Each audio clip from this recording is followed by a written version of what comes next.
প্রিয় ভিউয়ার্স, আজকে আম্মুকে একজন সকালের জন্য ব্রেকফাস্ট গিফট করেছে।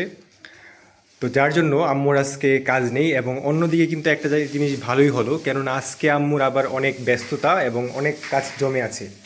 তো চলুন আপনাদেরকে দেখাই যে আজকে ব্রেকফাস্টের জন্য কি কি আছে এবং আম্মু কি কি খাবে। তো প্রথমেই আপনাদেরকে দেখাই, এই যে দেখতে পাচ্ছেন এখানে আছে নুডলস। নুডলস আমার ছোটো ভাইয়ের খুবই পছন্দ।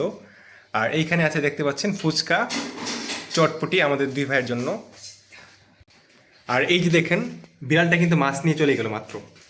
এই যে আমি আম্মুর জন্য বাইরে থেকে এই মাছগুলো এনেছিলাম, চাপিলা মাছ, যেগুলো আম্মুর খুবই পছন্দের, কিন্তু এই বিড়াল খপ করে একটি মাছ নিয়ে চলে গেল।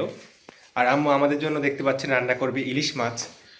আর গতকালকের পুঁই শাকটাও কিন্তু আম্মু বাঁচতে পারিনি ব্যস্ততার জন্য। আম্মুকে আমি পটলও এনে দিলাম, দেখতে পাচ্ছেন। তো চলুন ফিরে যাই ব্রেকফাস্টের মধ্যে। এই যে দেখুন, আমাদের ব্রেকফাস্টের জন্য এই চটপটি, ফুচকা এগুলো থাকলেও এই যে দেখতে পাচ্ছেন এখানে হচ্ছে তেঁতুলের রস। আমাদের কিন্তু ফুচকাটা অনেক প্রিয় এবং অনেকটাই ভালো লাগে আমাদের কাছে। কিন্তু আম্মু খাবে সকালবেলা এই যে এই পান্তা ভাতটা, দেখতে পাচ্ছেন আম্মু কত সুন্দরভাবে সাজিয়ে রেখেছে মাটির থালিতে।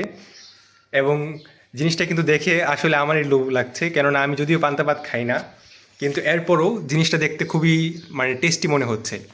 আর আম্মু কিন্তু শুধু পান্তা ভাত খাবে না, এই যে দেখতে পাচ্ছেন এখানে আছে চিয়া বীজ এবং ইসবগুল। এগুলো খেলে পেট পরিষ্কার থাকে, এবং আম্মু পান্তা ভাতের সাথে কিন্তু কলাও খাবে, দেখতে পাচ্ছেন এখানে কলাগুলো আম্মু রেখেছে।